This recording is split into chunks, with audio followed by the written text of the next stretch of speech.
can, so we're going to start recording. We're going to admit all of these beautiful people. Hello, everyone. Thank you so much for coming today. We are so glad you're here. We have a special Tuesday talk for you. I'm Brenda, your host, and I have two lovely ladies today that are joining me. Crystal Cedillo Perez. Hi, Crystal. Hello. And Bonnie Manning. Hi, Bonnie. Say hello to everyone. Good morning, ladies. Yeah, good morning. Good morning. We're going to be talking about dreams today. We're very excited about that. This is going to be our third installment.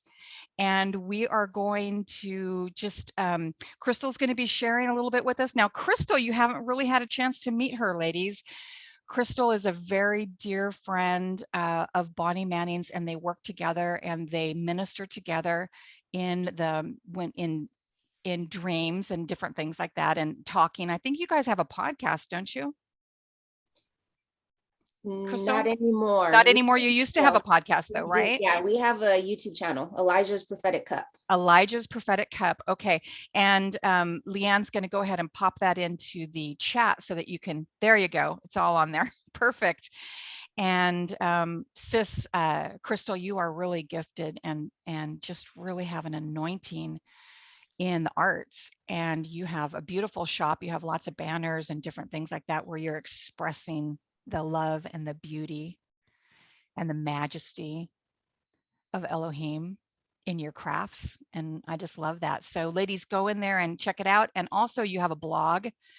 You talk about a lot of things, but along with the fact that you're very creative, you really have a deep heart and passion for the Holy One, and a passion for dreams, and a passion for people to find revelation from the throne room. And so I'm excited to kind of talk to you a little bit about that.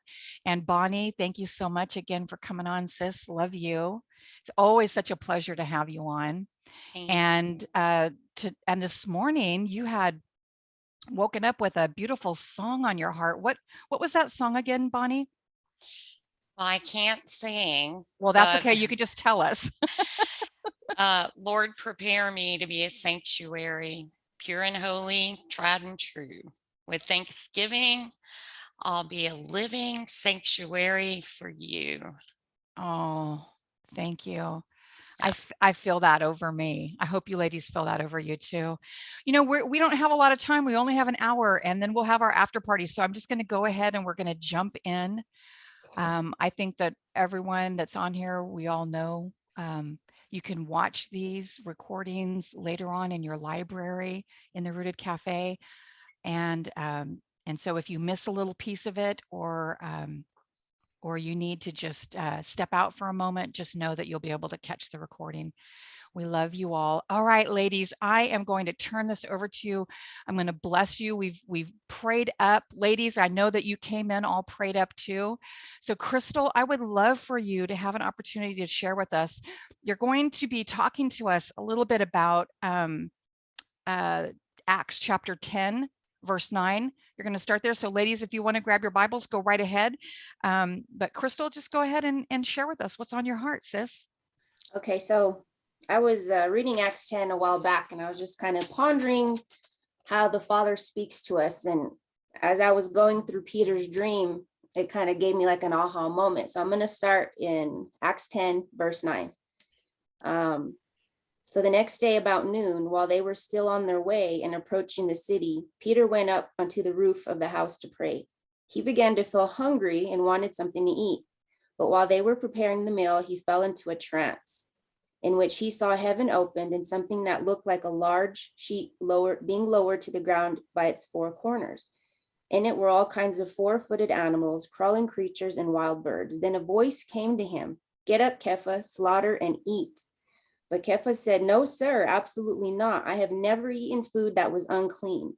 The voice spoke to him a second time, "Stop treating as unclean what God has made clean." This happened 3 times, and then the sheet was immediately taken back up into heaven.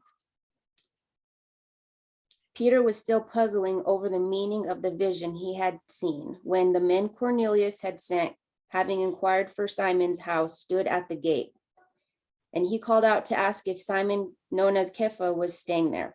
While Kepha's mind was still on the vision, the Spirit said, 3 men are looking for you. Get up, go downstairs, and have no misgivings about going with them, because I myself have sent them.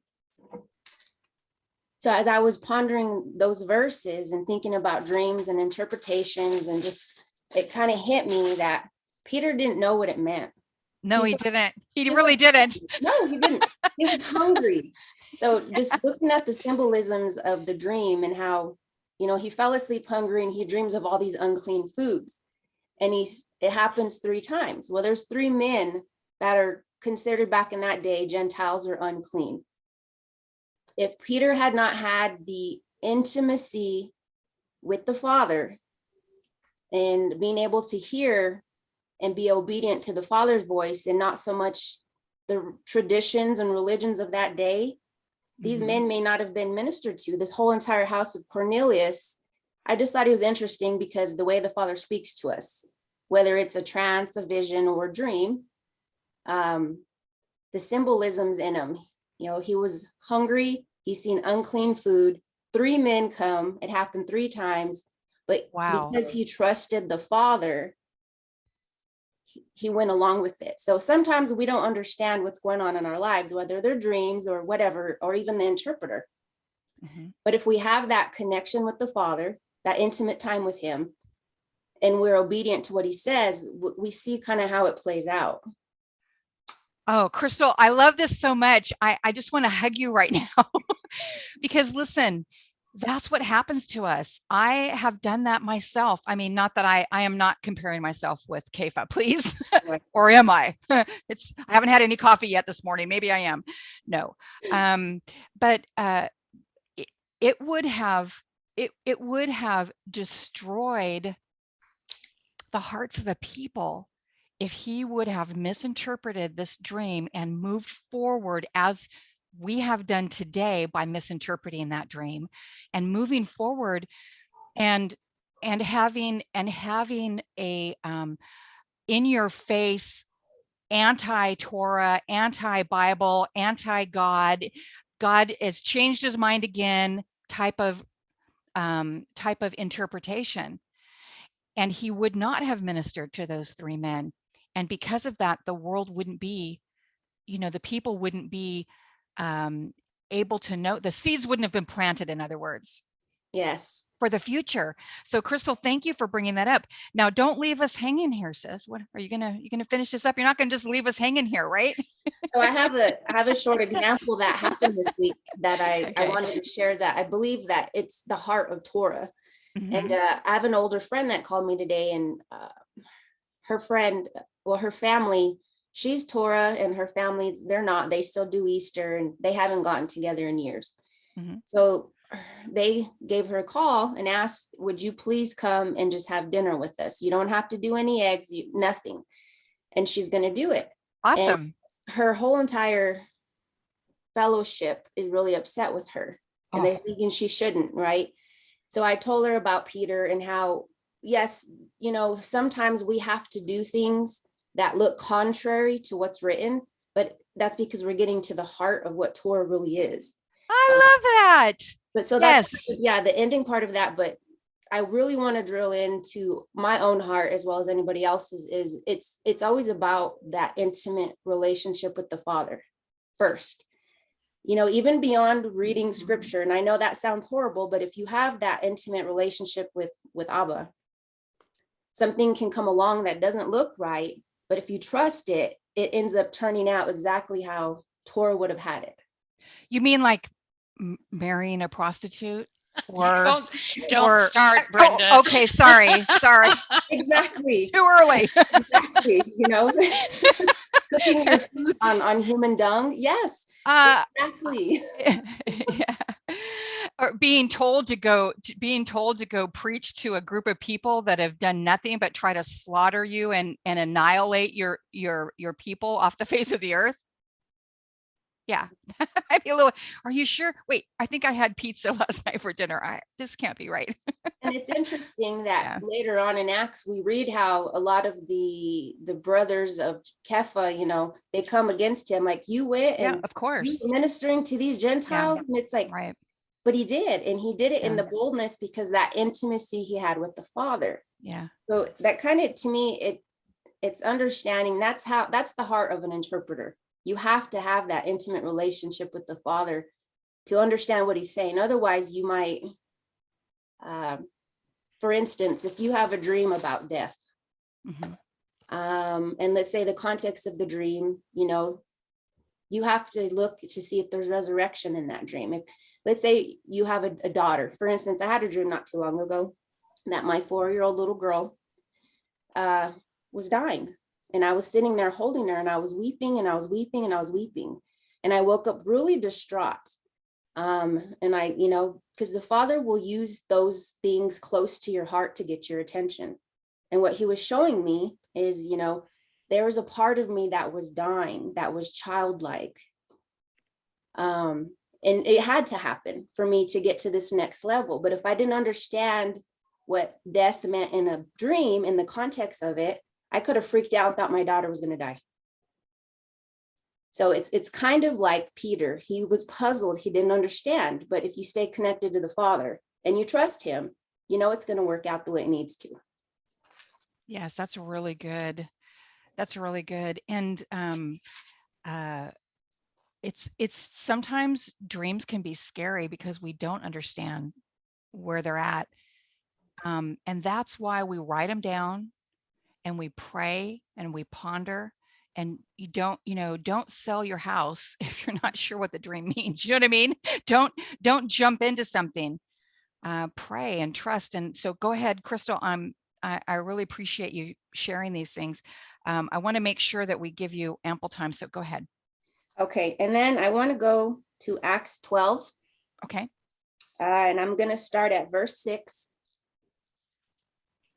The night before Herod was going to bring him to trial, Peter was sleeping between 2 soldiers. He was bound with 2 chains, and guards were at the door, keeping watch over the prison. Suddenly, an angel of Adonai stood there, and a light shone in the cell.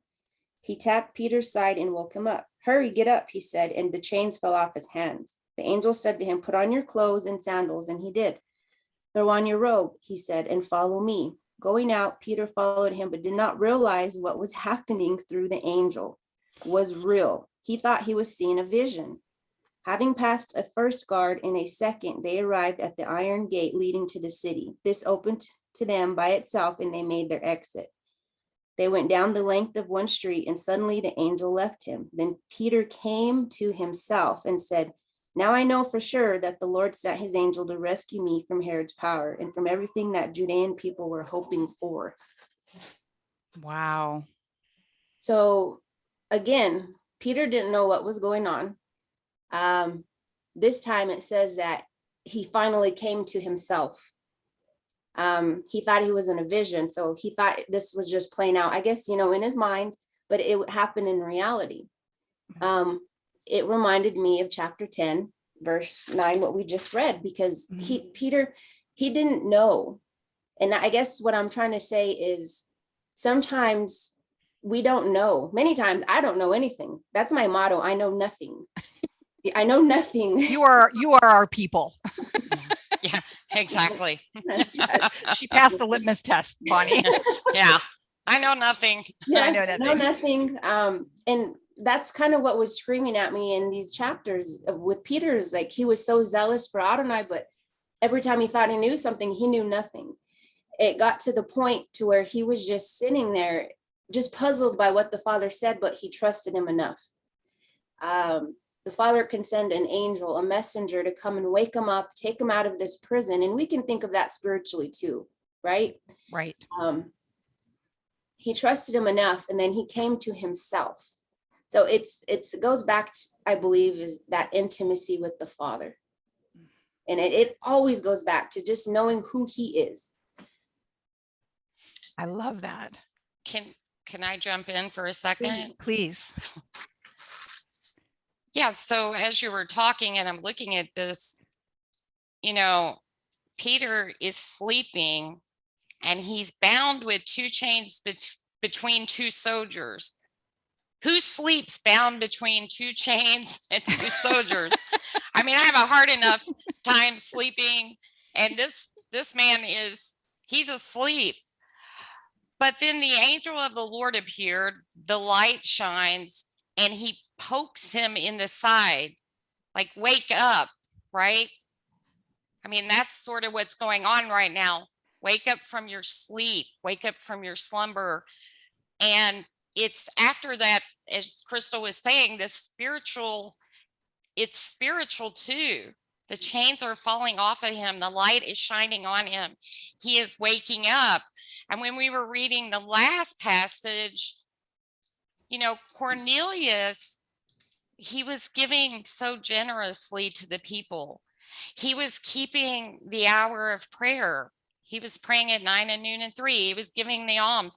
He was doing everything. And it says that an angel spoke to him.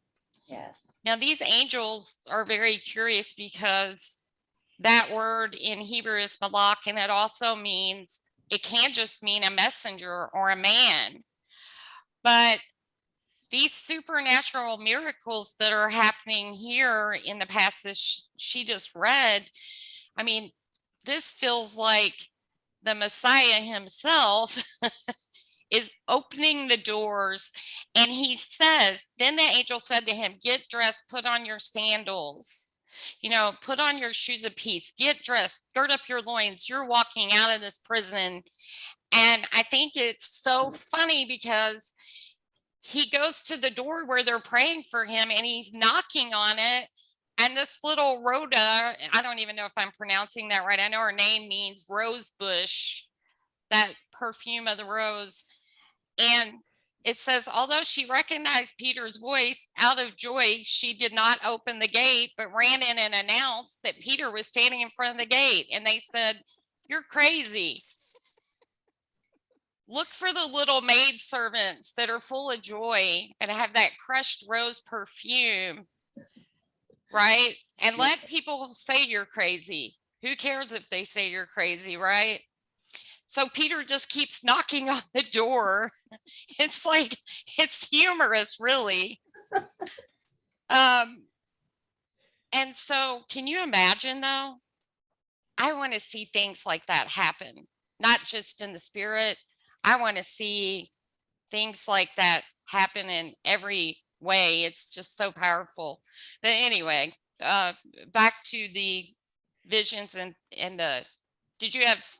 Hey, give us a little background, Crystal. Give us a tiny bit of background for those that may not be aware of the story. So who was Cornelius and why did it matter that he was praying? Well, he was, I believe, a Roman soldier. And to me, honestly, from my perspective, why it mattered that he was praying, because for one, he was considered unclean and a Gentile. There you go. In that modern time, and he was praying at the times that the Jews would pray. It was his heart. To me, that's the heart of Torah. It's not about your native born. It's not about the traditions or religions that you keep. It's your heart. We're always learning and unlearning, and traditions, and they're not bad. But if it's something that you can't do and it weighs you down and it's not a law of the Father, then let it go. It's the heart. So I believe Cornelius's heart honestly represents my heart. I don't know who I am. I know nothing. I'm just doing the best I can, trying to be as loving and obedient as I can with my father, myself, and the rest of his children. That's Cornelius to me. Oh, that's so beautiful. And the fact that Cornelius was unclean in that vernacular, okay? He was unclean, and the dream came to Peter. Peter could have misinterpreted this dream and gone a whole different way, and yet he allowed the Holy One to bring about the revelation of what was happening. He opened his eyes, he kept his heart on the Father, and he looked around and he waited for God to reveal, and he did. Right. I mean, so that gives us hope, right? Yes. I mean, if, let's say modern times, if somebody were to have a dream and there was somebody being slaughtered, immediately the mind goes to a dark lens. It goes to a dark place. They think murder, they think all these things, but what if it's not, right? I've always been taught that you always look for the light first. And that had to have been a hard thing for Peter to find the light in that. First, it's unclean. He was Right. raised completely Jewish. And then now there's slaughter. And he's like, now go eat. Like, as an interpreter, when I think of that, it's like, wow, like, how would I have taken that in that time? So that's a teaching tool, honestly, for anybody that's interested in learning. When you're thinking about Peter, or you're thinking about any of the interpretations or the dreams in scripture, hone in on the words that are being used, the symbolisms behind it. Slaughter to Abba is not the same thing to us. And it's important to understand how the Father speaks and not so much our own perspectives on it. I love that. I love that. Mhm. I love that. I love that Peter is going up on the rooftop where the vision is better and he's getting away from everyone. And it says he's hungry. Yes. You know, that's something else when we're so hungry for the Father to speak to us, that, you know, he doesn't just speak to us in dreams and visions, but through his word, and getting alone, because people were preparing food before Peter had the vision, but he's going off and he's getting alone because he's hungry and he's getting that better view. And I love what Sombra just had typed up. Yes. She says, I love the contradiction. The angel opens the door for Peter to get out of jail, but then Peter is knocking at the door to his friends and he can't get in. Do you see Great Yeshua in observation. that? I stand at the door and knock. Oh, man. Do you see him in that? That's beautiful. What is that verse? That's beautiful. In Matthew 7, is that what you're? I think Crystal, Yes. in the you were saying that it's so important that our hearts are focused and our attention is upon the Holy One. So when this is going to happen, we all have dreams that we completely don't understand. So talk to us a minute about that. Well, I'm probably the best person to talk to about that, because I constantly have dreams that I don't understand. It's, you know, it's funny that somebody can send me theirs, and sometimes I just immediately know, and sometimes I have to really ponder and pray. With mine, because they're mine, I'm like, oh no, like I'm this and I'm that. And well, honestly, it always goes back to me just going back to the Father and asking him, okay, is this a dream from you, or is this from my own heart? Because sometimes we can have dreams from our own heart, and those are still learning tools. That lets us know things that are bothering us, or things that we have to correct, you know. I always try to go back to the Father and say, okay, let me see from your lens and not mine. And sometimes, you know, looking through his lens, it's still very painful. Mm-hmm. But it's always for our good. Oh, that's so good. I love that. Yeah. So it's not that every dream is significant in the sense that every dream has a purpose. Yes.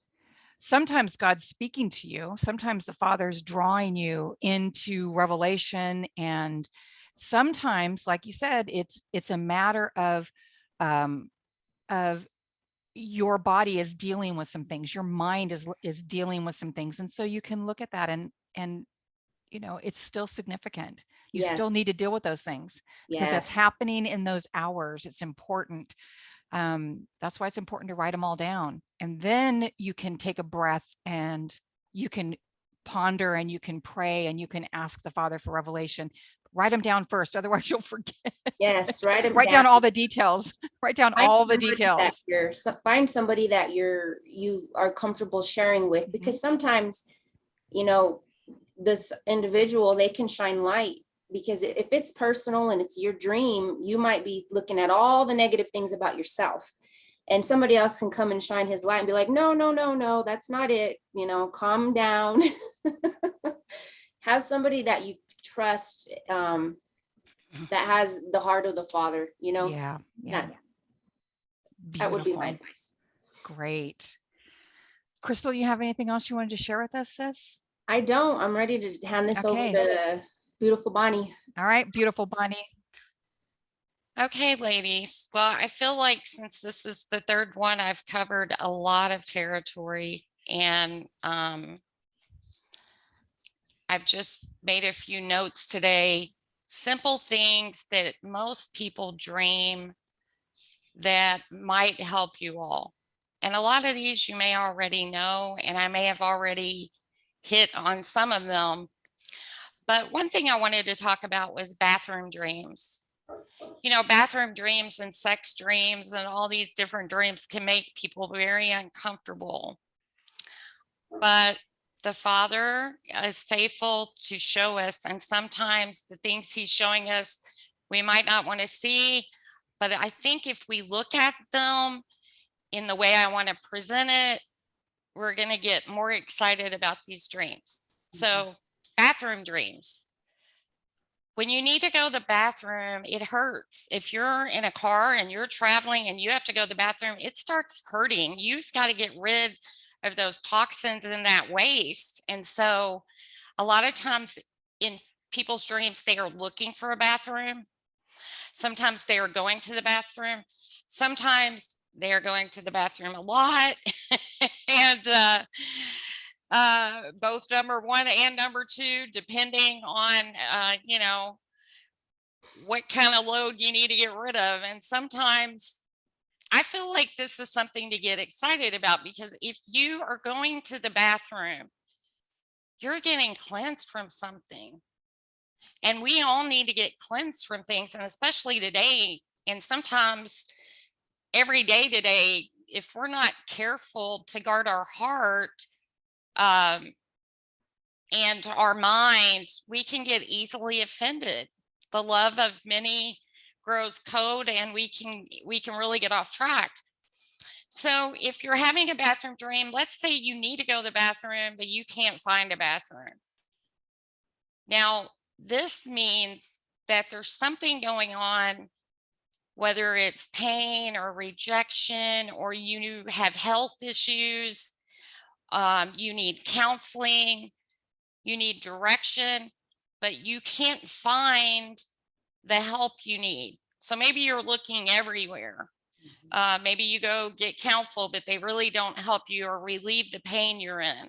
Or maybe you're seeing several doctors, but they're not really helping your medical condition. This is you trying to go to the bathroom, but not finding any relief. And so ultimately, we know we need to seek the great physician and the great healer. And sometimes we're looking everywhere and going to everyone except for him. But the other thing is, let's say you walk in a bathroom and the toilet is full of waste or urine or whatever. This is something in your life that you need to flush. You need to get rid of it. You need to go ahead and just click that handle, figure out what it is that's stinky, and flush it and get rid of it. And it might be something as simple as, you know, needing to forgive someone, being envious of someone, comparing yourself to others. It could be a number of things. We all have junk. And I love, you know, dreams that are in the shower, dreams in the bathtub, all of this washing and cleansing and healing that happens right there. And, you know, water is life. Water is ruach. Water is healing. And so, yes, there's the flip side of that, is, you know, there's always a flip side, whether you feel like you're drowning in water. But what if you're resting in the water like a child in the womb? What if you're resting in his care and he's healing you and he's giving you shalom, just like when Yeshua goes to John or Yochanan to be immersed. You're going to come up out of that water you know, Crystal was talking about death earlier, and sometimes death in dreams is really good because we all need resurrection and life, and that's what happens next. Now, let me get back to the bathroom dreams. Sometimes you can be going to the bathroom in a dream in front of a lot of people. So you may be getting delivered in a public setting. Let's say you go to a conference, or I know the Women of Valor conference is coming up again this year. Let's say you go there and there's a wonderful time of worship and everything, and people are praying with you, or you hear a message and you get delivered from something. It happens in front of everyone. So we don't want to be worried and concerned about these bathroom dreams, because sometimes we're looking at them and we're like, oh, I'm filthy, I'm awful, I've got all this nastiness in me. And guess what? So does everyone. I'm sorry to say it, but we're all trying to be renewed. We're all trying every day to be prepared to stand before our great holy King. And so these are really good dreams. I wanted to talk a little bit about what Crystal had brought up, the death dreams. And, you know, sometimes you have a dream about someone dying and it's literal. My mom, God rest her soul, one time she had a dream, and her father was sitting on some stairs at the bottom of a staircase, and then her mother was 3 tiers up from that, and then her brother was like 5 more. And she started meditating on it and realized that her dad had died, and then 3 years later her mother had died, and then she was calculating, and soon after that her brother passed away. Well, the father was showing her. And I've had people send me dreams where loved ones are in there that have already passed away, and sometimes they come as a messenger, and sometimes the father wants you to know that they're okay. And one of my friends had sent me a dream where her family was sitting at the table and they were worried about her father. They were worried about his journey, his salvation, whatever. And in her dream, they were all gathered at the table, and the chair where he normally would be sitting at was empty. When she looked in the living room, he was in the recliner, lounging and smiling. And the father was letting her know, look, he's resting. He's resting in that lower garden. He's getting healing. He's doing fine. Don't worry about him anymore. Because many times we do. We overthink things and we become grieved. And so the father was trying to comfort her. Did you all have anything that you wanted to add to that, Brenda or Crystal? Or Crystal, you go ahead. I don't have anything to add right now. Well, discussing deceased loved ones in a dream also can be, depending on the context. Like, let's say if it's a grandparent, he could be trying to show you something that may be generational, that may need, that may be some form of blessing, or even some kind of thing that needs to be taken care of, something that does need to die. I know I've had several dreams where there's a certain loved one that keeps dying in my dream, and I would run to Bonnie and I would be terrified and be like, he's gonna die, and she'd tell me, I don't think that's what it is. In some cases, yes, it could be literal, but in this case, the father was showing me that he was dying. His spirit man was dying, and it was very heartbreaking. Sometimes not all dreams that he gives you are encouraging. Sometimes they're warnings to put a guard around your own heart. But yeah, and to pray. Yes. To get down and and pray and ask the Father's ask the Father, why did you show this to me, Father? And how do you want me to pray? How do Yes. I align with your will in this? Because it's not this isn't your will. So how do I align my, why did he give you the dream? There's a reason. Exactly. Yeah. Yes. And you're the person, like Crystal, you're the person that he wanted to give that to because he knew that you would do something with it. Right. I Yeah. pray so. Hallelujah. Yeah. Okay, Bonnie, go. Go, We want Bonnie, to pick, go. go, Bonnie, go. We want to pick your brain. Let's go. So back to the deceased loved ones or death dreams. Mhm. I think that as Crystal was talking, that happens quite often. And sometimes it might even be your spouse dreams you die, or you dream your spouse dies. And, now that I've moved to Florida, as we were talking about, I don't get to experience the change in the seasons. But, every year with the seasons, the leaves are falling, things are dying, going back into the earth. And then after death comes that resurrection. So I would say, don't be afraid. Don't have this fear. And so, teeth, That's really good. teeth Okay. in dreams. So we use our teeth to chew and break down our food, right? And so our teeth represent a lot of different things, but trying to digest meat, the word of Yahweh, chewing that food and trying to get it down. Maybe a tooth breaks off because the message was so hard you just couldn't chew it. We have wisdom teeth. If certain teeth are falling out, or we have eye teeth. So think about the prophet or the vision or seeing well. So teeth falling out can also represent our self-image.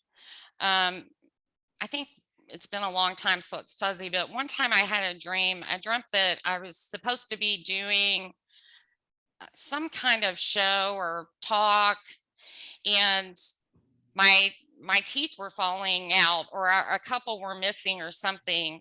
Well, I was so insecure about myself and my worth and my self-esteem and everything that I had a really bad self-image. And so, a lot of times our own personal fear will get into our dreams. And so we also can think of metaphors with teeth. Are we biting off more than we can chew? Are you taking in so much ministry or working overtime at your job or whatever that teeth are breaking off, or you can't chew up the food, it's in your mouth? So I love dentist dreams because dentists help cleanse right? They cleanse our teeth and our mouths. And, if you have dreams with Listerine and all those things, they're really good. Going to the dentist is sort of like going to the hair salon, or, if you're going to the hospital. All of these are really good dreams because you're getting beautified, you're getting cleansed, you're getting a makeover, a reset.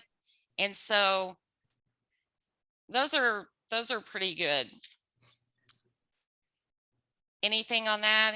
That's good. So you were saying that sometimes when your teeth are falling out, it's an issue of it could be an issue of self-image, or dealing with loss. Okay, because Sombra was asking that specifically.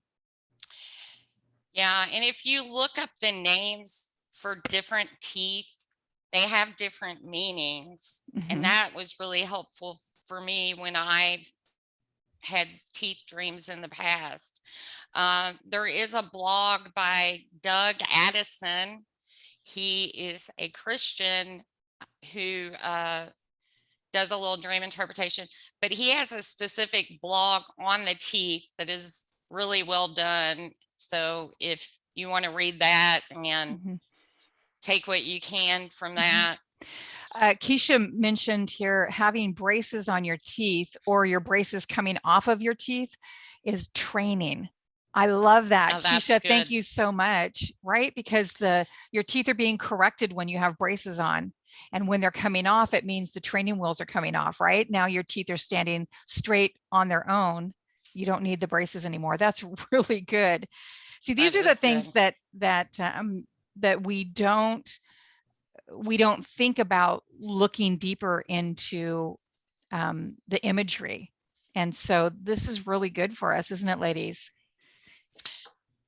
So I wanted to talk also about vehicles in your dreams. And I know I've shared that before, but be aware of what kind of vehicle you're in, and also just not just the type, because there's family cars, there's sedans, there's Jeeps, there's trucks, there's compact cars, there's sports cars, so be aware of not just that, but also the name of the vehicle that you're in. And I've jotted down a couple that are pretty popular in dreams.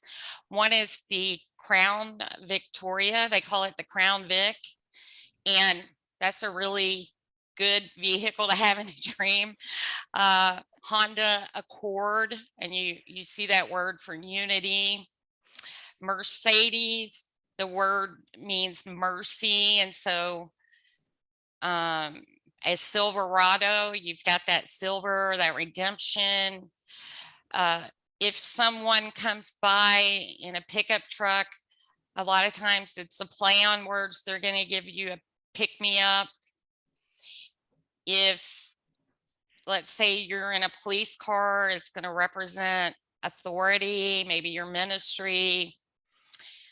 Or if you're in a Jeep, you can be going off-road, Land Oh, that's a good Rover, one.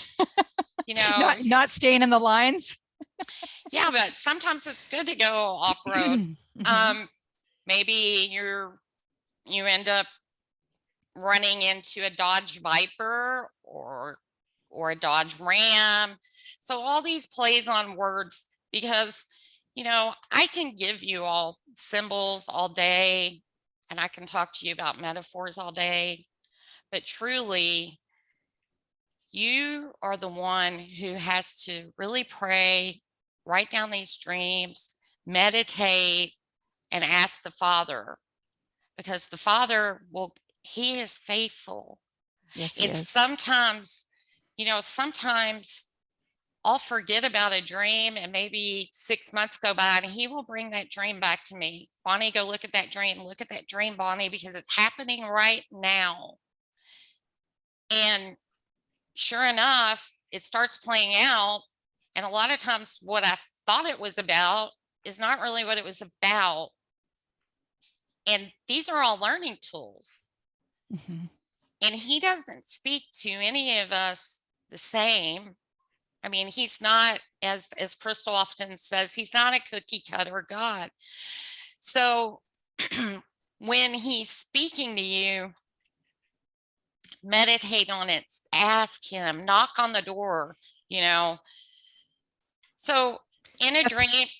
Can I just say in that too, Bonnie, that when that happens and you don't understand and you don't have the interpretation, that's okay too. It's not a once and only type of thing. He wants to speak to you. He wants you to understand what's happening. He wants you to dig in. So be encouraged if you're having these types of dreams. These people are posting here, white ambulance, black SUV with the doors open. I mean, different things like that. That's awesome. Write it down. Trust him that if he gave it to you, that he is going to show you or bring somebody who will help you in understanding that. But don't feel like it's a once and only, like I can understand it and it's over. He'll speak to you again. Yes, and often what happens with me is I have the dream and then it starts playing out in the natural. So if you have a convertible, this can be good and bad. Every vehicle I name can be good or bad. We have to look at both sides. A lot of times we want to always start looking at the light. We don't want to be in fear. We Right. know that the Father gives dreams, and he gives them to encourage us, to correct us, to warn us of something so we can pray and be aware and be awake. Just like the vision with Peter, where he's poked in the side and he wakes him up. He wants us, to be aware of something. So when the Holy One, the creator of the universe, gives us a dream, I feel like they are important. And yes, sometimes you're just having a dream because you're so stressed out and worried about everything and all the stuff you watched or listened to, or it got all in there. But usually if you have a dream from Adonai, it just keeps coming back and it keeps coming back. And you'll learn that you don't need to be afraid. Right. Even if it might seem at first glance that it's a scary dream, like you were talking about death dreams, our first reaction would be, oh no, no. But we have to stop and trust him. I love that. Crystal and Bonnie, both of you said that. Just stop and trust him and look for the light. What is it that he's trying to talk to you about? So I think it's really good. even when the dream looks dark, there's always Mhm. light. Right. Even when the dream's a warning, that's still Mhm. for our good. So I don't think there's any bad dreams. They're bad to us, but from his perspective, they're all for our good. He dwells in deep darkness and shrouds of darkness, but even in that, there's light. So if we can train our brains to remember, like, this may appear bad, this may feel really bad, but it's for our good. And also with Peter, the humility and the fact that he did not know what Adonai was saying. We don't always know what he's saying. Like, how could we understand the creator of all things? It's because he allows us to, and sometimes when we can't understand it, it may be because he wants us to press into him even more. We're so worried about the interpretation that we forgot who gave it to us. That's Just good, Crystal. stick closer to him. And even if you have no understanding about what's going on, when it does play out in the natural, he'll tell you. And a lot of times when it does play out in the natural, it's not nearly as quote unquote bad as when you did dream it. I've never once had a dream that was that terrifying in the natural. And I thought, oh, I could do this. It wasn't that bad. That's good. Amen. So back to the cars. Let's say that your vehicle is being towed because you broke down on the side of the road.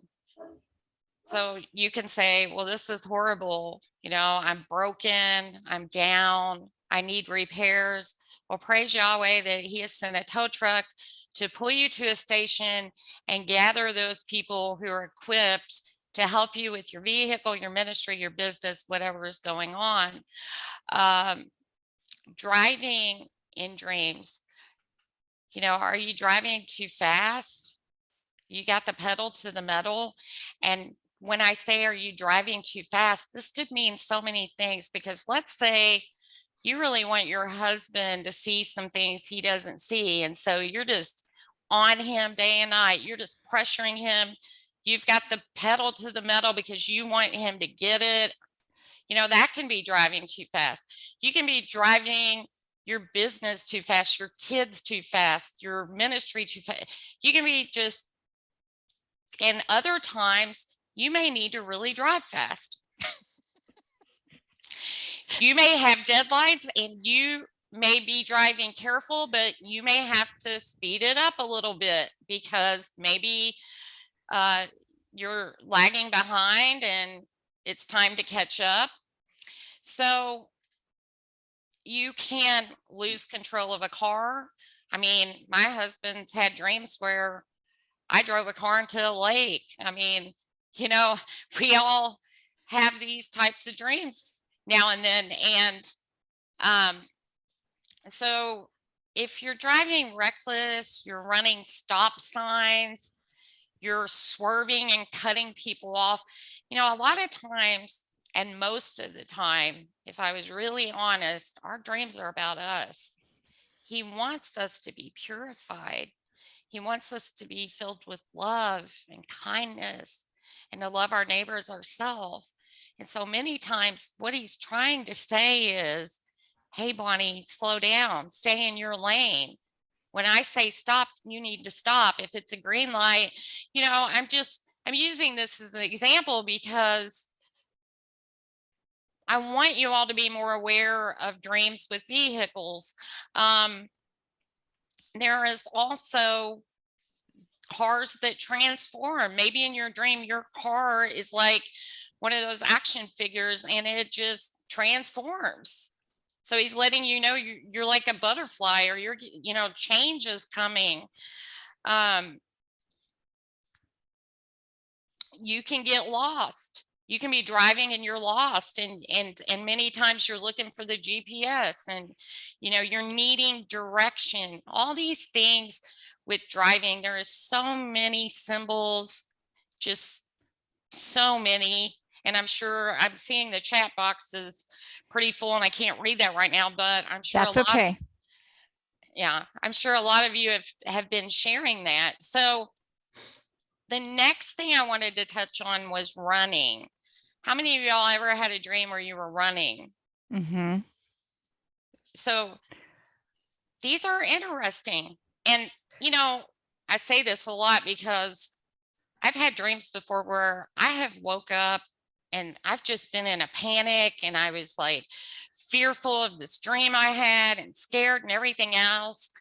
And about an hour later, I was so excited about the dream because I'd been looking at the whole thing wrong, and it was my own fears and things were getting in the way where I couldn't see the dream clearly. And as Crystal was talking, having friends that you trust that can help you,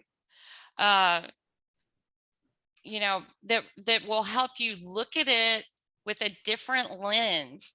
And so you can be running in a dream. Ask yourself, what am I running from?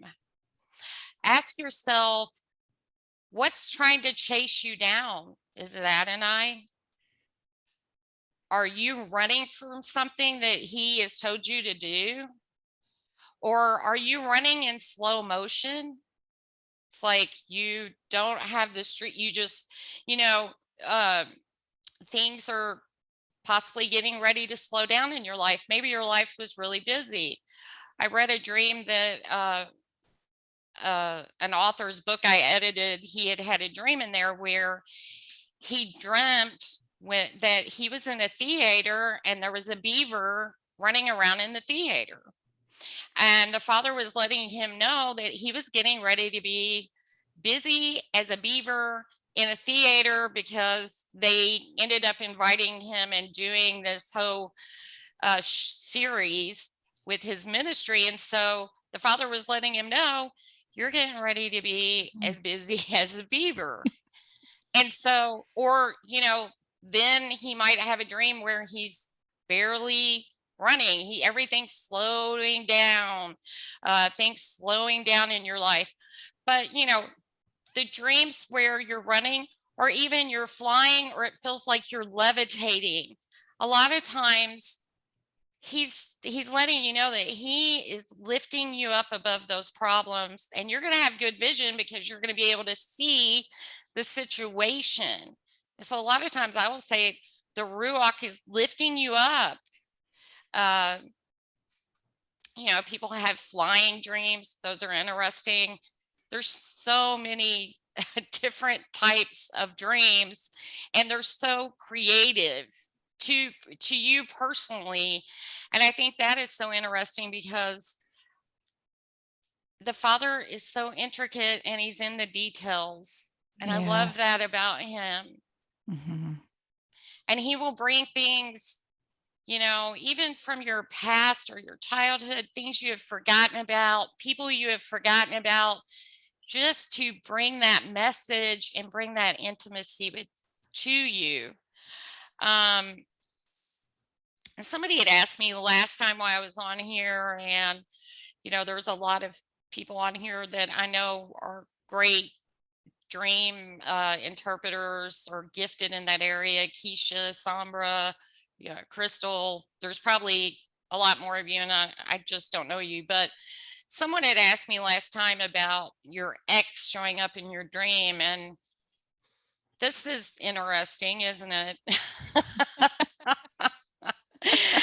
uh, but it happens quite a bit, and sometimes I think it's maybe going back to old habits, going back to old patterns. Uh, Possibly you've been walking in Torah, but then you decide, no, I'm going to go back to the congregation I was at. Um, Possibly one of your spouses begins to have a moment where they're not their self and they're dealing with stuff that reminds you of your ex. But, there's multiple things, leaving your first love, or, if you didn't love your ex and they were abusive, or, drawing apart. But then sometimes the ex is not a bad thing. And, you know, like I said, we're always wanting to look at different sides and the fullness of the dream and the context. But it's not always bad if the ex shows up, and sometimes it's just a warning. One time, a friend of mine had a dream that her brother-in-law was basically running around with this harlot-looking dressed woman, and my friend thought that he was cheating on his wife, and she was in prayer about it. She was really struggling, and she got a phone call not too long after that this man had ended up getting into this cult type church. And so that was really the harlot. And so you can be suspicious of people that show up in your dream, but sometimes the person that shows up in your dream is really you. You're acting like that person. Or they're sent there to help you. We've discussed looking up their name and what their name means, or what their career is. Are they a nurse? Are they a doctor that's come? Are they, I don't know, depending on what the circumstances are. But most of the time in our dreams, he's trying to get a message to us. You might be a cat in your dream. You might be your favorite pet in your dream. You might be one of your children in your dream. You might end up becoming another child in your dream. As you mature and grow, he may change your identity by using that child or the name of your pet. Many times in the dream, the things that are going on are really to help us. Not always. I mean, sometimes the Father will give us a dream or a warning and show us something that's going on in our friend's life. And sometimes it's not even difficult. He'll make the vision plain. He will make it plain Yes. so that we can Yes. pray. We can Mhm. pray for them. Mhm. Sometimes it's not a parable. Sometimes it's a parable, but sometimes it's just a plain dream, right? And I mean, something that is just, it is what it is, right, Bonnie? I can't believe that our time is up already. This has just been so amazing. Ladies, thank you so much for joining us. Please visit Bonnie's site, Elijah's Prophetic Cup on YouTube, and it's in the chat. And also you can go to her website, Tekoa Manning, Tekeoa Manning, And also Crystal, Crystal, your website is It's All Tove Shop, correct? Yes. .com. Okay. It's All Tove, T-O-V shop.com. That's hers. And she also has a blog. So you can go on to her website and you'll be able to see where she's at. Hello, Millie's son. So ladies, thank you so much for joining us.